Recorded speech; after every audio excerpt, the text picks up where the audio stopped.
Welcome to Krishna take 22। आज हम बात करने जा रहे हैं इंसानी हिम्मत और जज्बे की सबसे अनोखी कहानी की। ये कहानी है जुलियाने कोएप्के की। सिर्फ 17 साल की उम्र में उसने वो किया जो शायद ही कोई सोच सकता है। वो अमेज़न जंगल में 11 दिन तक अकेली जिंदा रही, बिना किसी मदद के। साल था 1971। 24 दिसंबर की रात, क्रिसमस ईव पर जुलियाने और उसकी मां लांसा फ्लाइट 508 से लीमा, पेरू से अपने पिता के पास जा रही थीं। सब कुछ सामान्य था, लेकिन जैसे ही विमान अमेज़न जंगल के ऊपर पहुंचा, मौसम अचानक बदल गया। घने बादल, बिजली की चमक और तूफान ने प्लेन को घेर लिया। कुछ ही मिनटों बाद जोरदार धमाका हुआ।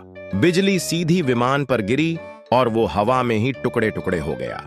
यात्री चीख रहे थे। चारों ओर अफरा तफरी थी। जुलियाने 7000 फीट की ऊंचाई से नीचे गिरी। सोचिए, इतनी ऊंचाई से गिरना और जिंदा बच जाना, ये किसी चमत्कार से कम नहीं था। वो सीट पर बंधी हुई थी और शायद इसी वजह से उसकी जान बच गई। जब जुलियाने होश में आई तो उसने खुद को अमेज़न के घने जंगल में पाया। चारों ओर सिर्फ पेड़, कीचड़, कीड़े मकोड़े और अजीब अजीब आवाजें। उसके शरीर पर गहरी चोटें थीं। एक आंख सूज चुकी थी, कंधा उखड़ चुका था, लेकिन उसने हिम्मत नहीं हारी। उसे अपने पिता की वो बात याद आई, अगर कभी जंगल में खो जाओ तो नदी के बहाव को फॉलो करना, नदी इंसानों तक ले जाएगी। जुलियाने ने नदी का रास्ता पकड़ लिया।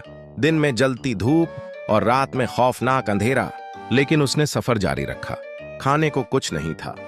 उसने सिर्फ बारिश का पानी और जंगल में मिले छोटे फल खाकर खुद को जिंदा रखा। कई बार उसे मगरमच्छों और जहरीले सांपों का सामना करना पड़ा। उसके पैरों पर कीड़े मकोड़े घुस गए थे।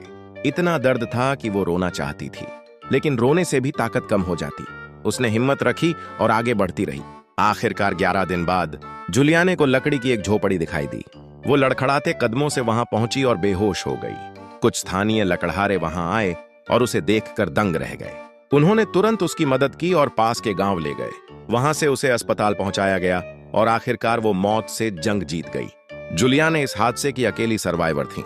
उनकी मां और बाकी सभी यात्री उस क्रैश में मारे गए थे, लेकिन जुलियाने ने कभी हार नहीं मानी।